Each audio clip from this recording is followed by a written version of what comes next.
they can easily be misconstrued as benevolent. So it just seems like this person is good with kids, or they're like being kind and helpful, wanting to take on extra childcare or spend time with a minor. But once you've worked in the field, as I have, you recognize, one, the prevalence of people who are sexually interested in children, how common child sexual abuse is. And let's go.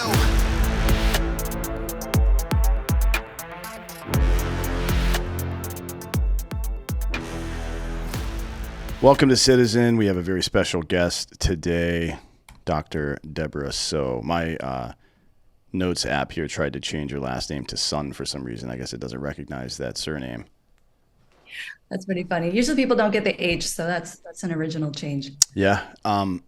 So how you been? I've been good. It's nice to see you again. Yeah. Congratulations on the success of Hard AF. Thank I see you. that you guys. Yeah, it's doing pretty well. People like booze, apparently.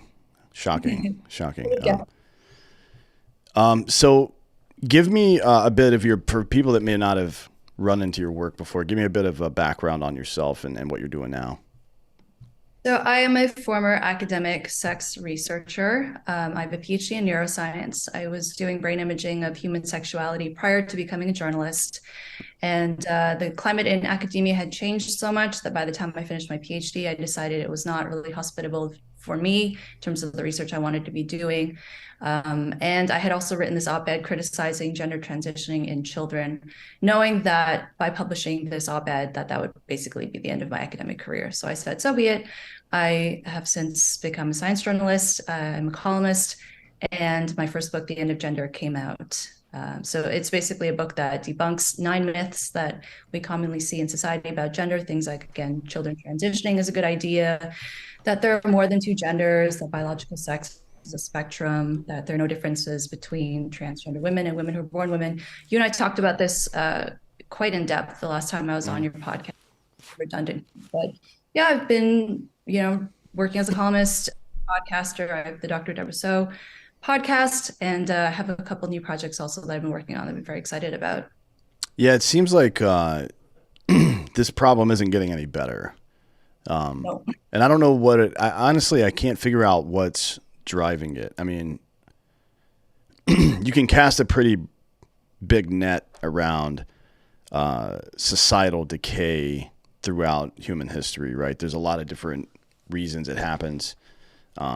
This isn't the first time a political class has devolved into this kind of bullshit, to be honest. I mean, there have been many, many cultures over the years that have subjugated children sexually, right? And this isn't anything new, but it is kind of new that in a free society where instead of forcing people at the end of a spear or the muzzle of a gun to accept what you're doing, they're trying to convince you that it's right. I think this is the first time in human history that's happened. Why do you think this is all coming about over the last 15 years or so, or however long it's been? It's been a variety or number of factors. I would say that the fringe minority in academia, in terms of the people who are holding these very bizarre ideas about wanting to disrupt society, remake it into their own utopia, they have managed to basically take over all of the institutions, not just within academia. It's also stretched now to law and policy and media. It's everywhere you look. I really think the average person, even if their line of work has absolutely nothing to do with this subject, they will be touched by these issues in some way, if it's not through training at work or meetings or things that their colleagues are saying, or having to put pronouns in their bio, or knowing a child who's transitioning, or a friend or family member who's transitioning, or just being upset at seeing women's sports basically being destroyed. So I think it's been growing for a long time in academia. That was not really checked because I don't think anyone really took those ideas seriously until they got so much momentum. So to the point now where we can't, I mean, they've taken over.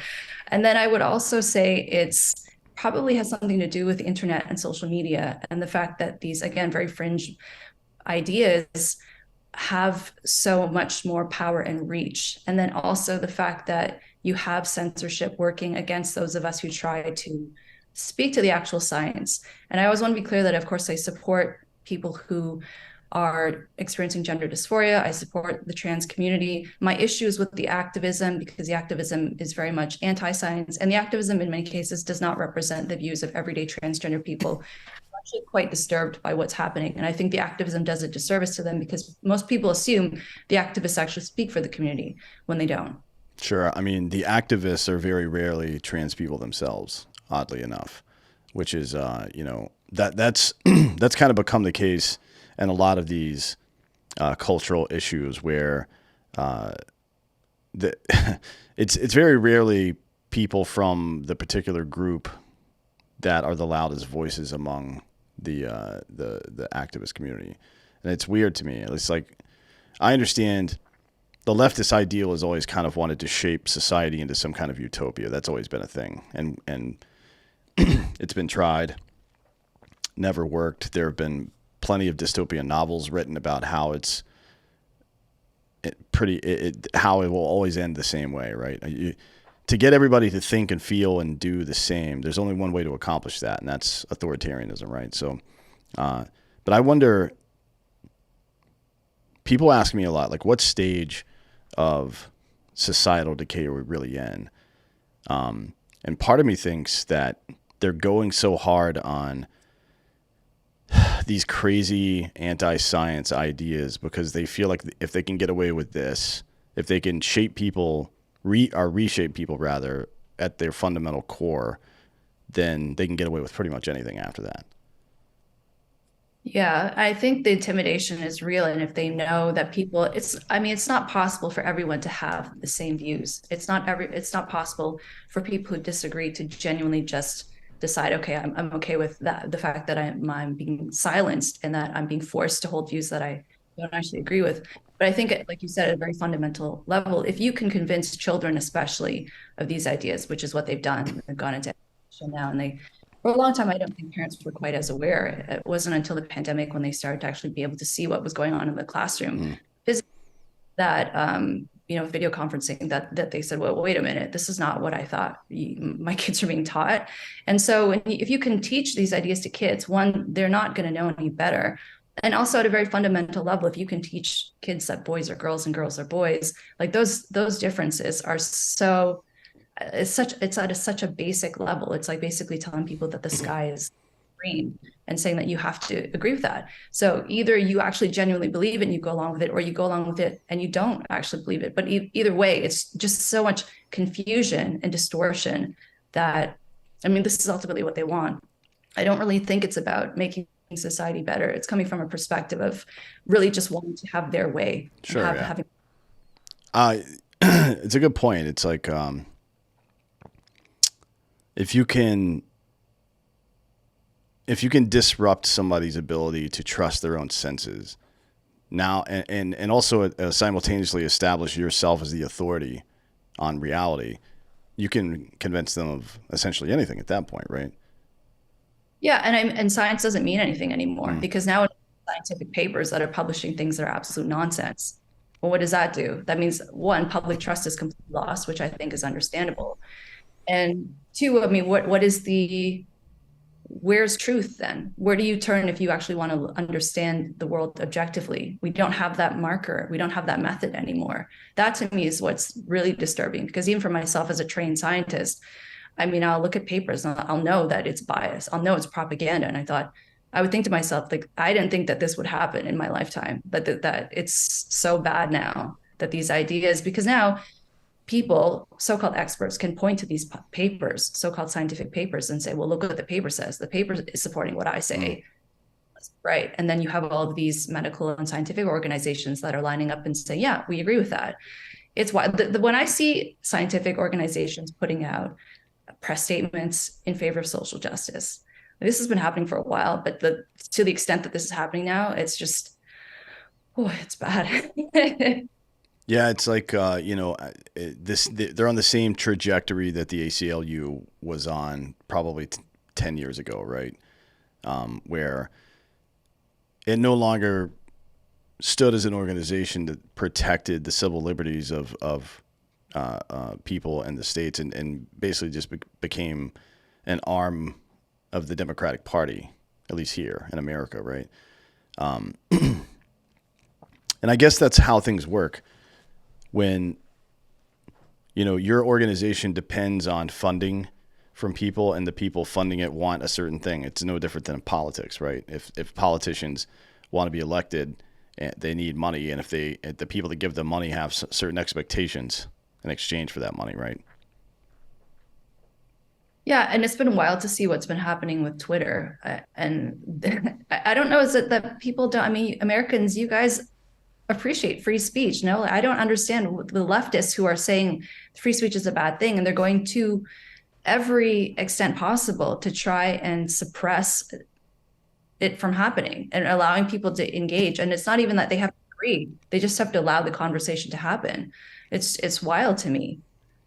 Yeah, we felt I the don't know how same way these. during your trucker protest, though. When people were driving, some of the most hardworking and nice people on earth, by the way, driving towards Ottawa to make their point. And Trudeau's message was that they're violent people that hold what he said was unacceptable views. I don't even know what the fuck that means. You know what I mean? Like, to me, an unacceptable view is something that's evil, like raping children, for example, which is something that people get away with on a regular basis now for some reason. But the idea that a peaceful protest, or that medical sovereignty or individual liberty or freedom of speech is somehow an unacceptable view, that's pretty bad. That might be the worst thing I've heard in a Western country. I know. I don't even want to get started on that. What I will say is, I didn't mean to sound like I was criticizing Americans with what I was saying past what I just said, but more so just that it's this trend that we're moving towards, and that it's acceptable to say if I disagree with someone, they're not allowed to have a voice. They're not allowed to voice their opinion. I mean, that's not, this is how do you function in society if that's what you think? And I try to put myself in the perspective of people who hold this view. And I imagine life must be very stressful for them because it's not possible to control other people's thoughts and how they perceive not just the world, but also how they perceive you. And I imagine it just, I don't know how you function in the world. And it goes back to, I think, this trend of what we're seeing in universities, because now there is such an emphasis on everyone going to university. You have to go to university and get a degree, whether or not you want to be there, whether or not it's actually going to benefit you. And it's basically like, I hate to say it, but it's brainwashing, I think. You are not being exposed to different points of view. From what I hear in terms of what students are learning in their classes, many of them are afraid to ask questions. Many of them just regurgitate what the teacher or the prof wants them to say because they just want to pass the class and they don't want to be castigated by their peers or the professor. That seems to run counter to the whole point of university, right? I mean, it's supposed to be the first time you leave home as a young adult and become exposed to different ideas and cultures, and gain some true sense of empathy for other people, right? Like, I appreciate what you said about trying to put yourself in those folks' position, because I do the same. And I think that's an important thing for people to do. Like, if you should really try to steelman your opponent's argument if you can. And if you're not willing to do that, honestly, you're not really doing anything. You know what I mean? You're just repeating what somebody else said, or you have your fingers in your ears, just saying la la la over and over. That's the way a child behaves. And for some reason, this has become the standard for our education systems in Western society now. It's fucking crazy. Yeah, and I also think, I do think the divisiveness we see is a problem. And if we want to solve this problem, we have to be charitable to the other side and we can't treat them the way that they treat us. Or when I say us versus them, I mean basically people who disagree with you versus people who agree with you. Sure, yeah. Do you think it seemed like when I was growing up, I grew up in a pretty diverse neighborhood, and then was in university and then the army, which are both relatively diverse as well. And I didn't notice the friction between different groups of people back then, into the early 2000s. It seemed like we were all just kind of like hanging out, enjoying life, dealing with regular life stuff, and nobody was really focused on that stuff. And it does seem like the media and the political class in the West made it a point to drive home these divides again for some reason. I mean, the reason's obvious, right? They're trying to, if anybody's trying to divide you, they're trying to conquer you ultimately. But it was, I guess it's been disappointing for me how easily we fell for it. Yeah, well, I do think social media has been a big part of it because, I mean, everyone's on social media, but it's also, I would say as a journalist working in media, it used to be that unless you were a columnist, you kept your personal opinions out of it. There was such a thing as objective journalism. And to me now, most of journalism, or at least mainstream journalism, they read like opinion pieces, but they're presented as fact. And I find that quite concerning because I think most people are probably aware, and that's why people have lost trust in the media. I mean, if you look at polls, I've written about this, that people are very skeptical. But then it's also, again, where do you go to just understand the world? Or if you want to check the news in the morning before you go to work so you understand what's going on, what's your recourse? You have to look at multiple sources. I know we talked about this last time I was on the podcast.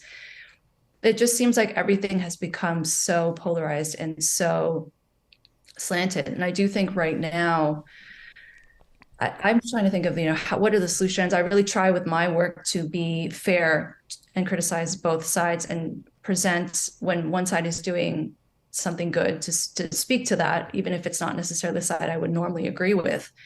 But yeah, I think, like you said, people are incentivized to keep things this way because it makes the money, or angry and fighting. They have to turn to other people to try and, I guess, get that fix or to try and understand things, right? They become dependent on people. And it's also easier as well, because I think for some people, they don't necessarily want to have to think about these issues too much in depth, or they enjoy the antagonism. I've noticed some people who are really into politics, some people really love it. It's like a sport, you get like a thrill at being like, my side just owned your side. And it's not really about understanding the issues or understanding what the other side is saying. Sure, yeah. I'm sure cable news has something to do with that. Turning the way that we understand our world into like a sport / religion, I guess you could say. Yeah, it's super fucked up, and it does seem in the same way that all the attention over the past 10 years or so that the gay and trans community have received, not good or bad necessarily that they're receiving the attention. It's what kind of attention it is. And it doesn't seem like any of it's been very effective, right? One of the most common things I see now are gay and trans groups saying, please leave us out of your bullshit. We're not trying to fucking dance in our underwear for children. We're not trying to dress them up in BDSM stuff. The Gays Against Groomers is a good organization that does a lot of that stuff. It's like,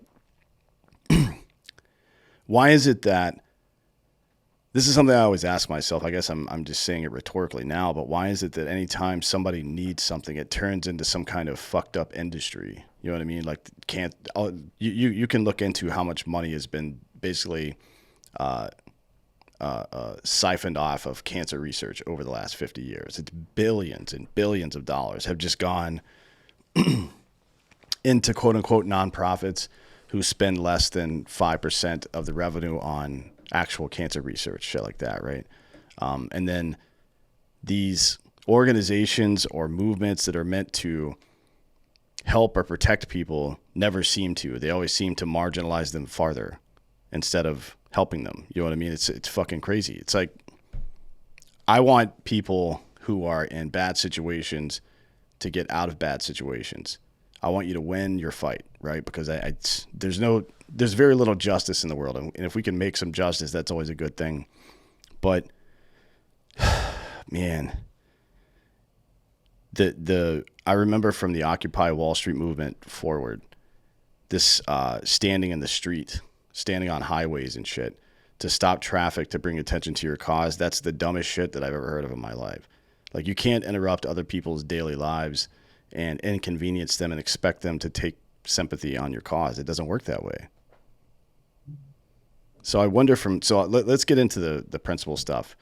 One of the ones you selected was, and I think this is particularly relevant, is I will not allow those less fortunate or incapable of defending themselves to be harmed or taken advantage of in my country. Now, your work is extremely important in that regard because kids don't really have the ability to defend themselves.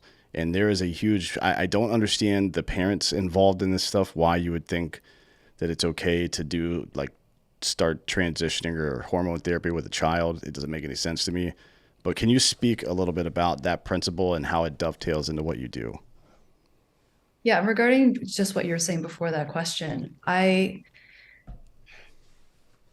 think for many people, especially when they feel compelled to become an activist or make that especially their livelihood, they're obviously very passionate about it, but I think at worst it can veer on this extremism. And if you are so invested in a particular issue, or you think solving this issue is what's going to bring you peace in your life, I can understand why it goes so far off the rails. Even something like, gay marriage.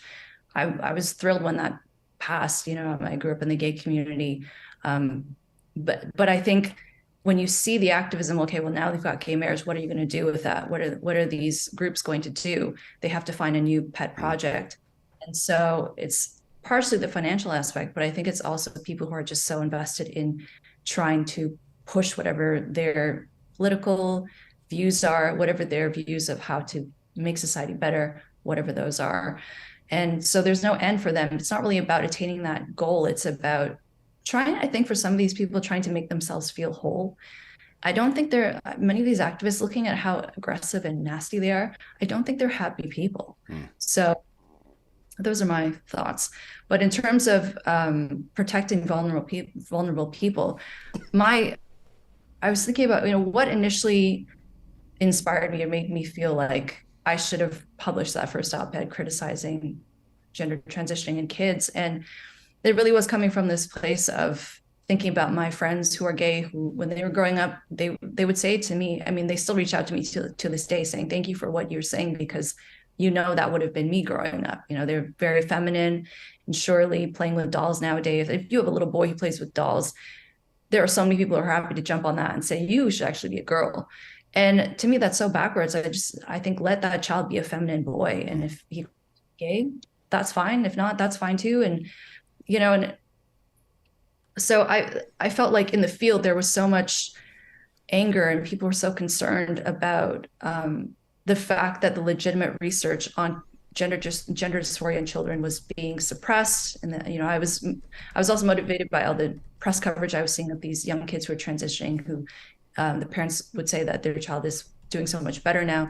So I just felt that I could not sit there and not speak up about it, because these are kids who they can't defend themselves. And especially if you have, as parents, if parents are being told that this is the right thing to do, they're going to do it. And I also think in life, you can't complain about something, or you shouldn't complain about something unless you're willing to do something about it.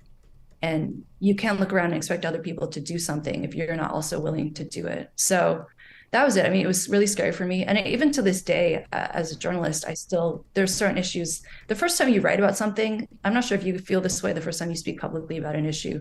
Maybe you've been doing it so long that it's not the case, but there are some issues still to this day when I sit there and think, do I really want to write about this? Do I really want to speak about this? And, you run the risk of upsetting more people, upsetting your own audience, but I feel it's my job. And if you have integrity, you have to speak honestly about what you see happening, because that's your job. And I think as a human being, that's what you should do. Sure, yeah.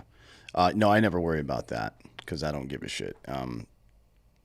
But I can't, because I have a largely libertarian and conservative audience, and I work really hard to make sure people focus on reality and principles and not people. And there is this, the Western community, especially in North America, we're deeply ingrained into political hero worship for some reason, which is something that baffles me. I can't. Politicians are the worst people on earth. You know, they're like all the worst pathologies you could find in a person. Like if you broke down the characteristics of the average politician and mapped them onto somebody that you might be friends with or date, you would never date that person. Every single characteristic is a red flag. Like this base need for attention and approval and all this stuff. It's truly pathetic. And somehow we've allowed ourselves to be organized around the whims of these assholes. So no, I can't do that. Even if I'm sure that the show suffers because of it, because there are a lot of Republican and Trump fanboys that refuse to listen to anything negative about them or any other political operator or maybe even I get a lot of flack for my thoughts on the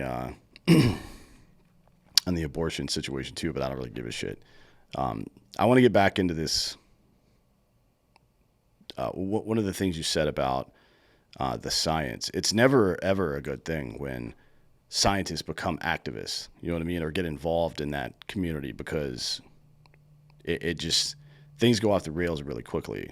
We've seen this with the climate change crowd over the last 50 years or so, where they illuminate some legitimate concerns, but because they become radicalized, it usually manifests in two ways. One, they've marginalized the more realistic conclusions, like mild climate change is a lot more realistic than any of the cataclysmic shit that they say.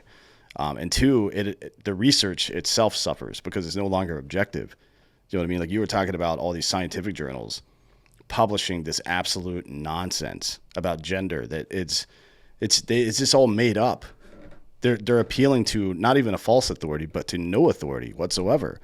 But in collusion, if enough people say it out loud at the same time, then it becomes a standard. That becomes the fact now. We're all operating off of this fact. But that's not a fact. It's just something that people made up. You know what I mean? It's fucking crazy.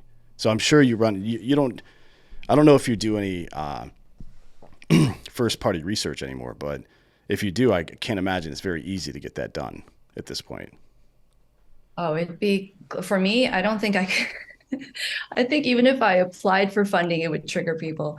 It's funny when you say that about climate change, because I was reading a paper recently that was something about climate change and how it disproportionately affects women. And I just think everything has to be political. Everything has to divide men and women and make people mad. It just, yeah. I Yeah, but mean, you know what they're doing right there? They're trying to establish the argument for a woman who the guy says, well, here are the actual facts about climate change. She goes, well, you just don't care about women. You know what I mean? That's fucking so obvious and underhanded, and yet so many people fall for that shit. It just drives me crazy. That whole, if somebody starts talking like that, I usually just, it's like having pronouns in your bio. I just kind of walk away from that situation, to be honest. Like I always wanted to ask you this.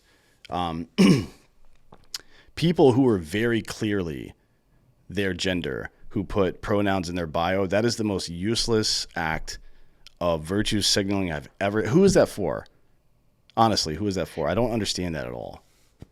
it basically means I'm a progressive. So I just laugh when I see that because I would find that offensive. I'm not transgender, but I would assume, well, I don't want to speak for trans people, but I would think that would be offensive. If you see a non-transgender person who is gender conforming, there's no question at all which sex they identify as, and they feel the need to put those pronouns. I was just, even when I read news coverage and I see they, them pronouns, that drives me wild too. Because I'm like, there's no reason for that. Also, they, them, she, they, he, they, it's easier. What else is there? Gender. I don't keep track of all that. I can't. Oh man, it's. Give you an answer. I can't deal with that shit. But yeah, it's the thing that's the thing that makes this whole situation more dangerous and I think overtly malicious by the people pushing it is two things. One, what I mentioned before, that the research suffers when it becomes activist based. And two, it's because it targets children before they're mentally capable of mounting a sophisticated defense against bad ideas like that, right? And that's on purpose. They're not doing this on accident. This is how alcohol and tobacco over the years have tried to lure kids in and make them early customers. This is nothing new, right? This is a marketing strategy. And it's good that people like you are actually fighting back against this. And I want to get into that a little bit. So a lot of, I would say my fan base is primarily concerned with protecting people and primarily children, especially these days, right? Because there's been, from the school board shit to the classroom to, you know, just all the other indoctrination through media. They're particularly concerned about their children. And I wonder from your perspective and experience, what are some of the how are some of the ways that these groups of people are trying to target children, and what are some good ways for people to defend against that? And I have to say, you know, I have such an appreciation for the fact that you are trying to bring people together and create community. And I have so much respect for veterans. Like, I don't feel like fighting culture war is brave. I feel like going to actual war is brave. So thank you for that. In terms of, can you repeat that question? It was basically like how they're targeting kids in education. Well, not even just in education, just broadly speaking in the West, how children are being targeted by these people with weird ideas about sexualization and gender, and how regular folk and even parents, I guess, to be more pointed, can defend against that. And there's so many ways, which is really sad. I did a podcast episode about grooming, both sexual and political grooming.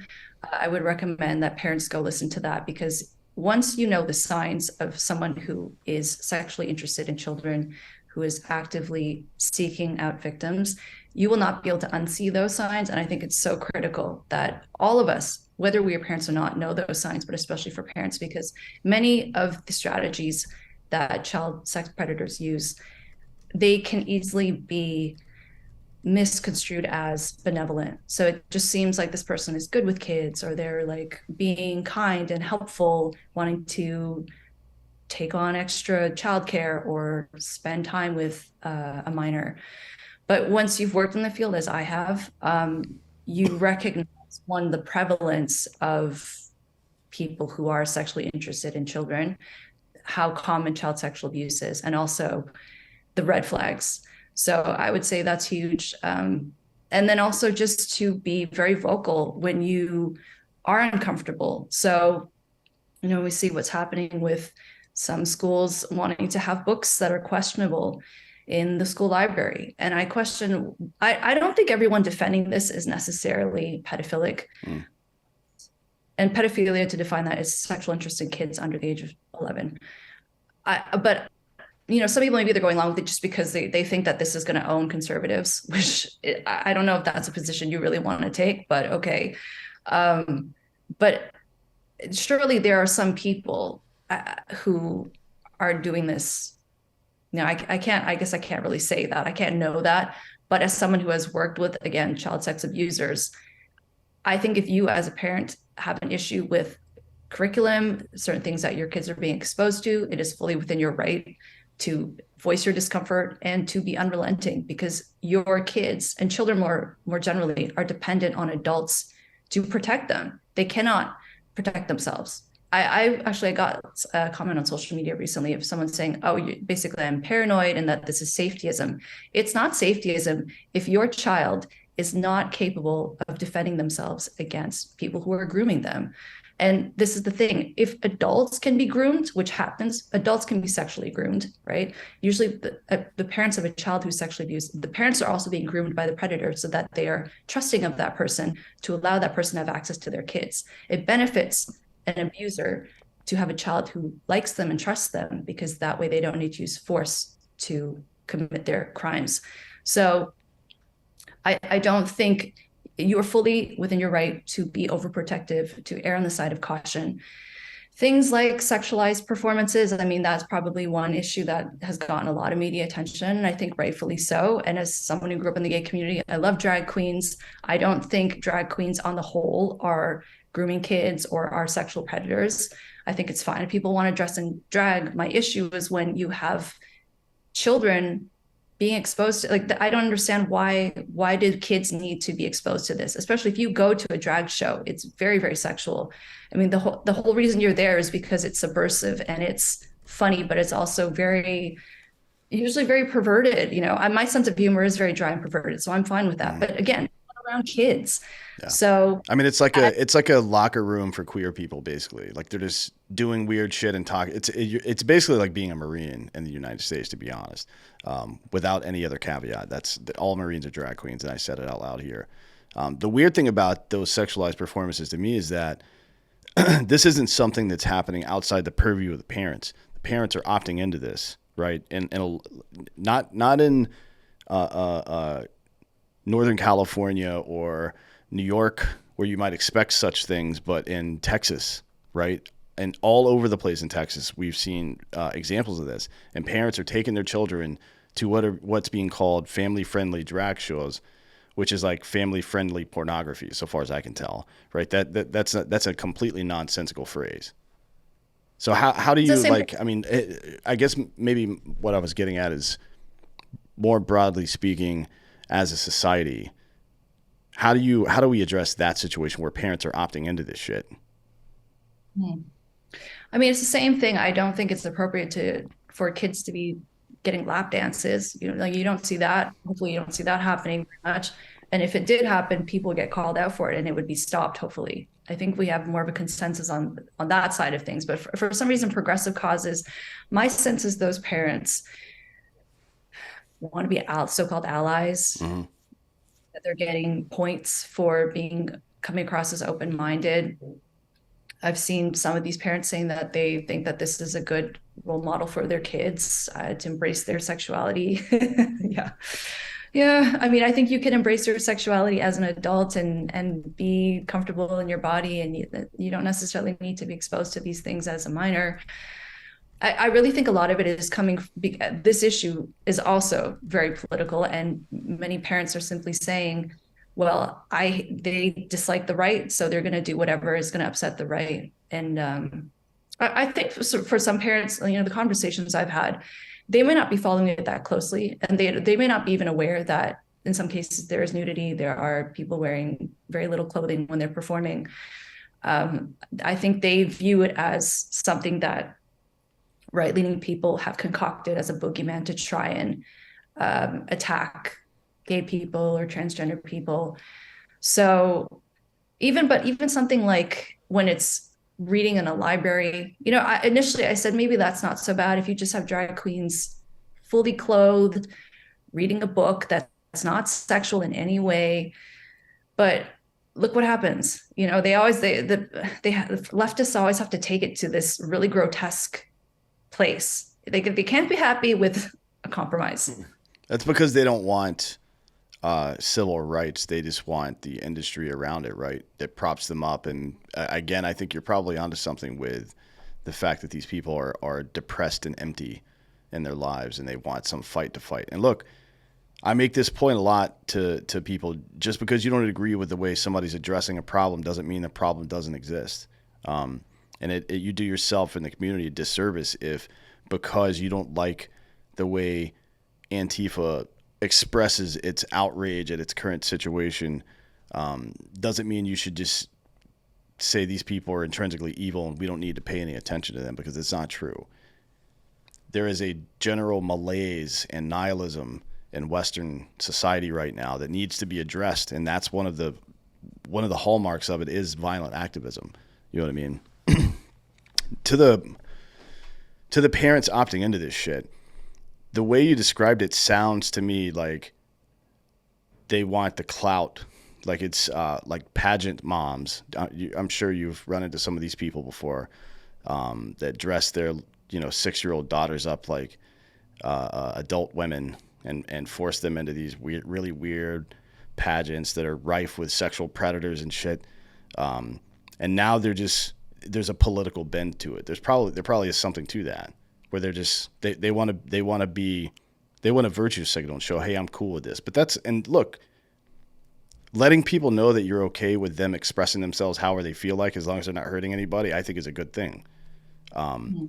I I'm very libertarian when it comes to drug use. If somebody wants to fucking smoke meth, good for you, dude. I don't give a shit what you do at your house, but me and my kids aren't coming over to your fucking house to smoke meth with you. You know what I mean? And I feel like that's a pretty reasonable line to draw in the sand without stepping on anybody's toes here. No, I hear you. I hear you. I think what it is I don't even know that most people who are super progressive they actually believe in their views, in those views. I think it's just that that's the dominant view. So people are going to latch onto that because that's the socially acceptable view. And these are the socially acceptable opinions and to have and things to do. So in the past, when it was more socially acceptable, even though I don't agree with this, to put children into things like pageants, I think it's the same type of parent. It's just a different presentation, like you're saying. Yeah. Well, it's been my understanding through my adult life that, and I think most conservative people would agree with this, is that you don't solve bad ideas with censorship or by ignoring the problem or through violence. Bad ideas get solved with better ideas, with good ideas, right? So it would occur to me that the solution to this particular problem is for progressives to do what progressives have done historically, which is to look at marginalized members of society and try to find ways to leverage their power to make those people less marginalized. That's what you're supposed to be doing as a progressive. And the other part is the next principle that we wanted to talk about here, which is I'll reject divisiveness in all its forms, because all of this is very calculated, in my opinion. It's like there was a lot of talk starting with when the Epstein thing first got really popular in the public. And the Alex Jones Pizzagate stuff and all this shit. People on the conservative side were like, well, we refuse to tolerate you fucking with kids. It was a line in the sand that you could clearly draw, that whether it was fair or not to do so, I don't think it was particularly fair, because I don't think most Democrats agree with this shit. I don't think most people on the left agree with this shit. But conservatives did that. They were like, if you're all Democrats are pedophiles or whatever. It's like, all right, cool, man. That's not great. You're just building a wall that's completely unnecessary that at some point we're either going to have to jump over or tear down again. It's fucking stupid. You're wasting time. But most Democrats were offended by it and dislike conservatives more than they did before. And the predators on the left, the new progressives, if you want to call them that, seem to, like you said before, just try to push that boundary as far as possible just to do it, just to piss off the other side. And this is the trap that we get caught in.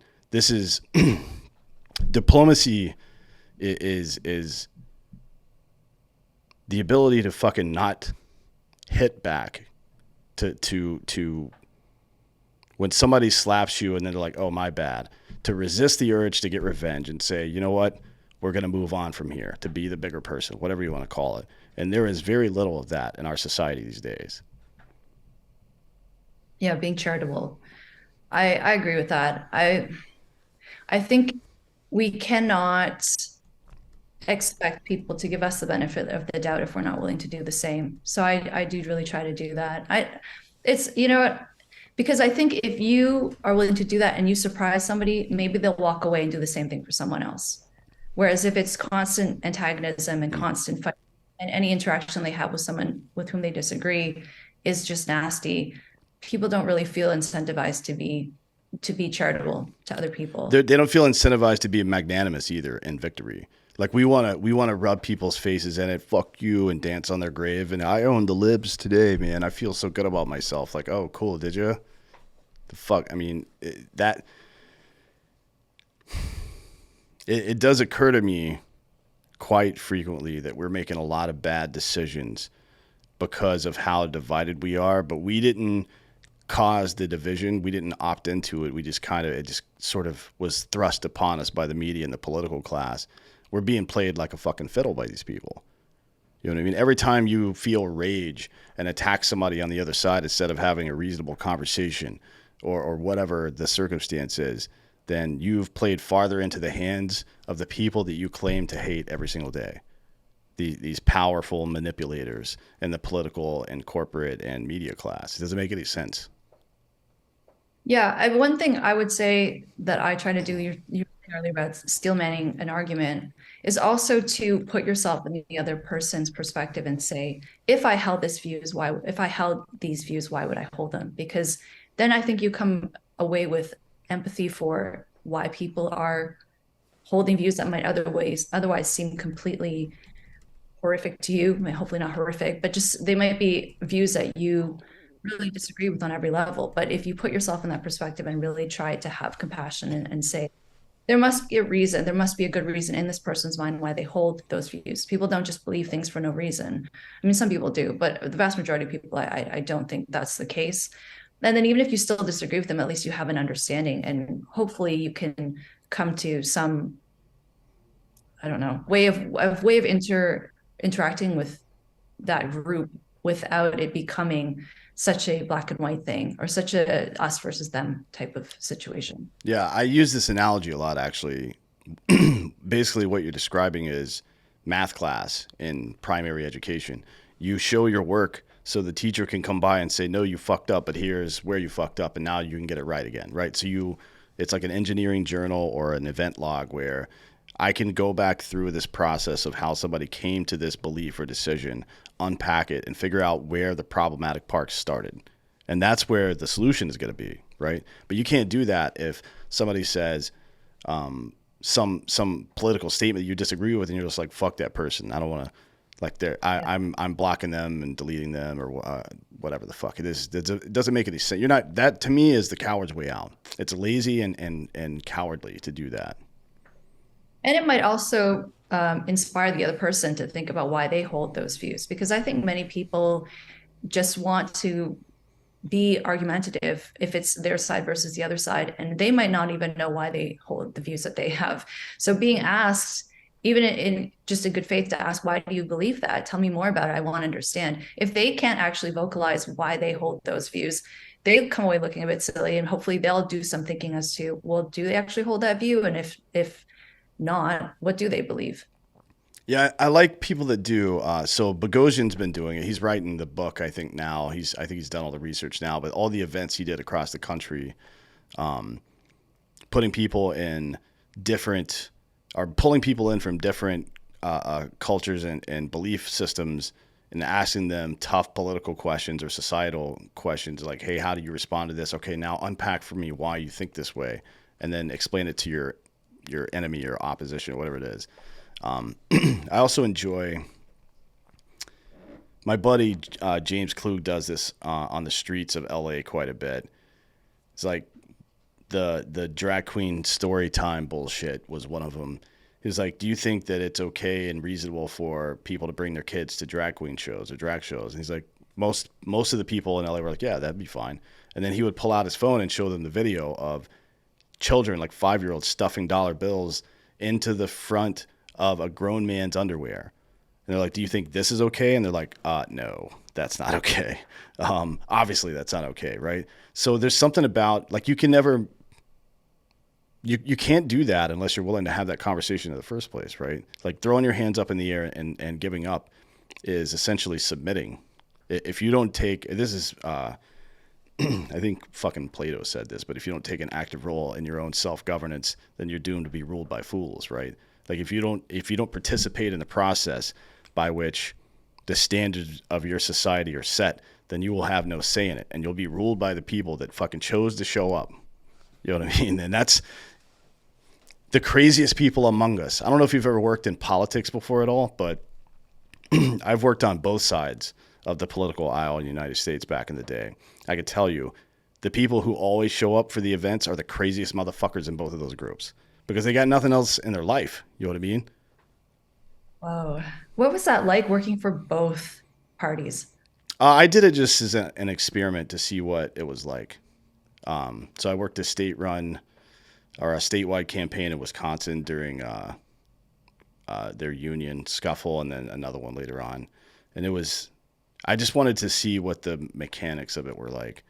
And that's when I started saying all politicians are cunts, because they are the worst people in the world. I'm telling you, it's like your crazy ex, but instead of trying to gaslight and isolate you, they're trying to do that to the public, which is worse, I think, right? Yeah, I mean, your point about the people who will take action if everyone else, because I mean, I understand this is my job, which is why I think to some degree I'm able to do it. I think I would still, I mean, I was going to say, like, I didn't follow politics at all before I became a journalist. I really was like so busy with school and various, whatever little free time I had.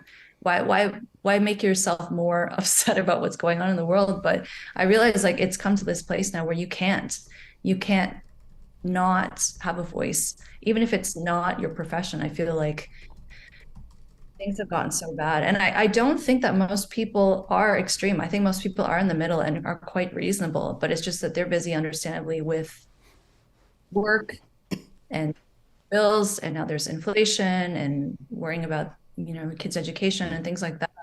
Understandably, they've got better things and more probably fun and uplifting things to do. But I would say, even in people's personal lives, like I'm amazed at so many people that I hear from who are scared to even talk about what they genuinely think with their loved ones. And I just think that's no way to live. Like you have to wonder, why are people in your life if you can't be who you are? And if that alienates them, then you'll find better people to surround yourself with. So yeah, I am very concerned about where we are headed. And it just seems like it's just a constant, amble forward in the same direction. Sure, but Or it's the same. Oh, sorry, go ahead. Keep going. or basically at the speed of light at this point. Yeah, yeah. It's definitely speeding up. And I think the point you're making there, where people start to self-censor because they're not prepared for the fallout of whatever they're about to say. To me, that's just the inverse of people who refuse to take part in the argument in the first place, right? So because you don't have the time or patience to listen to somebody else's point of view or put yourself in their position, that is just the inverse of not saying what you really think because you're afraid of the consequences. Both of those things are in my opinion, like social pathologies that lead, or maybe they're part and parcel towards the same result, which is what we're talking about right here, which is our inability to speak with one another. And I think your perspective is probably the average or most common one, which is that I didn't really pay much attention to politics until X, whatever X was for them. People typically only get involved in politics insofar as it intersects with their lives. That's why historically 80 or so percent of people voted because of the economy in any given election, unless the other candidate did something super fucked up or there was some other external pressure going on. Most people vote because of the economy, because food hitting my plate is how I tell how things are going well, right? How much money's in my bank account at the end of the month, stuff like that. And Nixon coined this phrase back in the day. Actually, it was Atwater, but Nixon used this phrase back in the day called the silent majority. And I think a lot of people have this live and let live mentality. I think it's why it's why it took a little bit longer to drag some people into the conversation, I guess, and why you see low voter turnout sometimes. It's like, that doesn't really affect my life, or that person's just doing what they want. That's fine, blah, blah, blah. But this is a misunderstanding of what it means to be a citizen in a country. A citizen is a person who has all the rights and responsibilities granted by citizenship, right? So it's not just your rights. You can't stop there. That's expecting for things to go well simply because that's the way it's supposed to be. That's how a child thinks. That's not how no reasonable adult thinks that way. You can't, if you show up to work every day and put in a half-assed effort, you're probably not going to keep that job. If you do that same thing at university, you're probably not going to pass, right? Get your diploma and stuff. So in no other facet of life is that a reasonable way to act towards a very important thing? But for some reason, for a very long time in the West, we've treated our political system like that, our school board system like that. And this is why the decays happen, right? Because we drew our attention away to something else and thought it would just be okay, which is a very myopic way to think. Yeah, it's interesting that point you make because I think the larger malaise that we're seeing in society is an expected result of these changes. Like when I think about education, you see kids now, they can't fail. So say with, high school, they can't fail their courses and then they go to university. It's the same thing, basically, that you're there, you pay, you get your diploma, regardless of whether you learn something or not, or whether you perform adequately. And then I mean, I've written about also affirmative action, and the Supreme Court is reviewing that right now. And I just, I have such an issue with the fact that discrimination is actually being allowed in the name of diversity. It's not about the best candidates. It's about trying to socially engineer an incoming class that appears to, well, people are diverse in the way that they look superficially. But the fact that active discrimination against Asian American applicants and white applicants is allowed in the name of this, to me, is so wrong. But it speaks to this larger, I think, effort to solve the problem, but not with solutions that actually target the issues. So it's like you were saying, I think it is concerning, and we should care if there is a particular groups in society who may not be going to university or may not be doing as well academically. Let's talk about why that is, and let's actually work on solutions that will address that instead of patching over the problem. Once you get to the stage of university admissions, it's too late. That's just, if you're deciding who's coming in and holding back the best candidates in the name of trying to foster the way that the class is going to look superficially, that's not solving the problem as to why you're only getting certain groups, or you're seeing a certain academic performance from particular groups and not others, and why those groups are potentially dominating applications and also getting into university. Sure. It's not making society. And then you go on and you see universities and they're hiring based on diversity and actually putting out job faculty postings saying we will not hire from these groups. We are only hiring from these groups, which is fully discrimination. So it's part of a larger rot, I think, that's happening, that people don't want to have these conversations that are very uncomfortable, potentially uncomfortable. But I don't think addressing the problem honestly is bigoted or racist or sexist or hateful. I mean, that's, if you genuinely care, isn't that what you should be doing? If you really want to solve the problem, instead of simply saying, oh, throwing your hands up and saying, I did something and it makes me feel, it makes me look good. It doesn't actually address the problem, but that's, oh, well. Yeah, that 100%. I mean, it's the same. A lot of people from your side of the argument or my side of the argument are white people, and they might be somehow, they may be offended by the idea that white people are being displaced now for these reasons, right? And yeah, that's a reasonable thing to feel, but don't get too caught up in that shit. Affirmative actions, that was a really good point you made. Affirmative actions result over the last 30 or 40 years has not been what the expectation would have, or what our expectation would have been, which is that it would have evenly, not our expectation, but the people that implemented it, right? So affirmative action becomes sort of the law of the land a lot of places, but the result wasn't what we thought it was going to be. So people just, like a larger part of the academic and media and political class have just kind of blindly called it white supremacy or whatever. Like there's always some kind of bucket that they'll put it into. But the reality is, as you very aptly stated, is that we're still missing something. There's still some problem to be addressed there.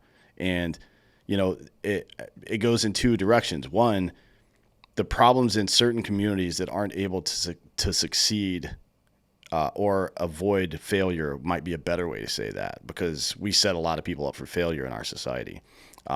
That's one side of it. But the other side of the issue is that it's the is-ought fallacy, right? Like, well, things ought to be this way, so we're going to fucking have rules that say they're going to be that way. Well, that's not how fucking life works, dude. That you don't just get to fucking go to the end of the line and try to solve the problem downstream. That never ever works.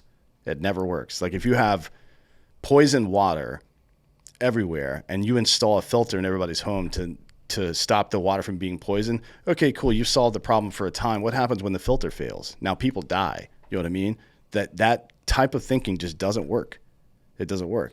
And that's the way we solve problems in Western society. Well, first we unsolve problems that we solved 1,000 fucking years ago. And then we try to solve them by going all the way down to the lowest possible or the highest or up to the highest possible level and think that that's going to work instead of getting involved in empowering people from the lowest possible level, right? That's kind of what the idea of America was supposed to be, federalism and republicanism, like giving as much help and authority to the individual so that they could all work together by choice and build something great, which it worked out for a little while, I guess. But now we're in this situation where, like you were talking about, these institutions are decaying rapidly, light speed. And we may not be able to save the institutions themselves. And I think people need to start coming to grips with that as well, which is, it sounds like it sucks. Maybe it sucks, right? But I don't want to get fucking, I don't want to get too, I don't want to start talking about the energy and universe and shit. But every closed door is a new opportunity, right? There's a new opportunity to move forward with that. So we may need to start thinking about rebuilding instead of repairing at this point. Yeah, I mean, what you're saying speaks to one of your tenets also about equality of opportunity instead of equality of outcome. And I think some of the people who are pushing this way of thinking, they don't like the fact that ability is not equally distributed in society. We are all better at certain things than others. And I think as a human being, shouldn't you want to pursue your life in terms of working really hard, obtaining opportunities based on merit and what you worked for, because that's self-reinforcing and makes you say, oh, my hard work paid off, instead of basically it being left to chance. I mean, you have some schools where they're giving these opportunities in high schools, like elite high schools, that are a lottery system for kids.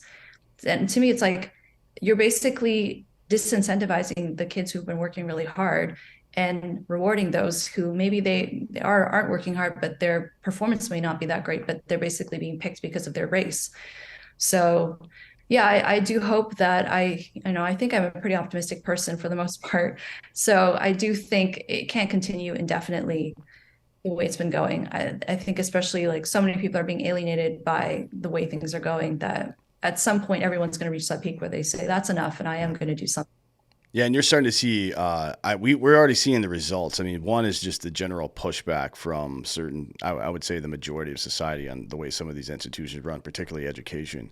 But now you're starting to see major people in business in the United States saying, like coming out openly and saying, you know what, you don't really need a college degree to do any of this stuff. You just need honestly, you can learn some basics there, maybe learn how to be a bit of an adult, but we're going to teach you how to do this job when you get here. That was the same way, by the way, it was in the military. You go to basic training and you learn some fundamental stuff, but you don't know shit until you get to your unit and learn how they do things. You know what I mean? Learn what your specific job's going to be.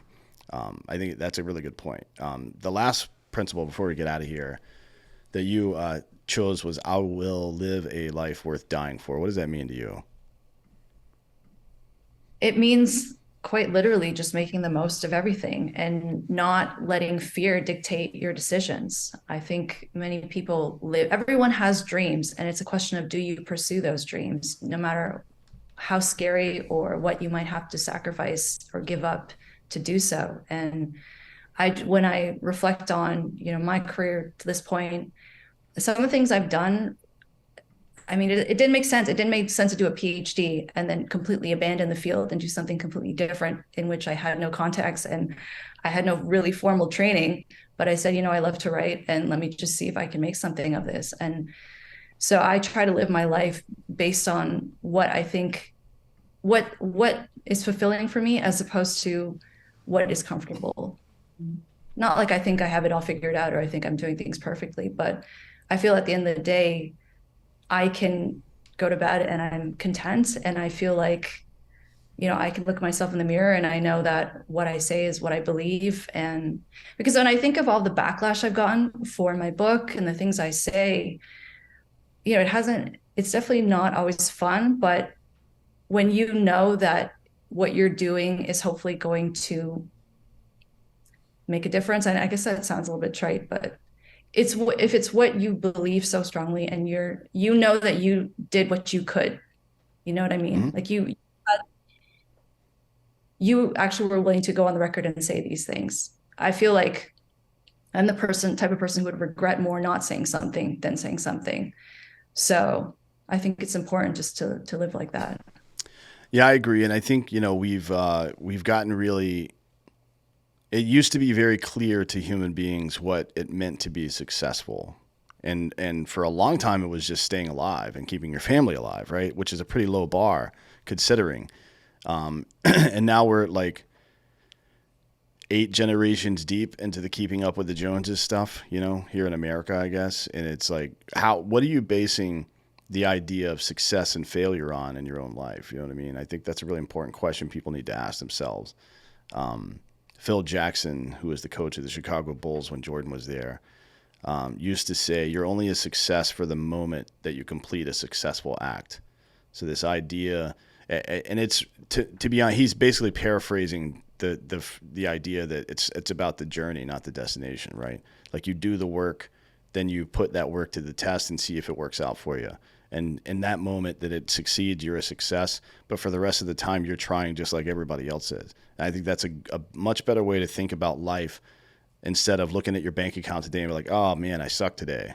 Well, not really. You're just in the process, right? It just that is what it is.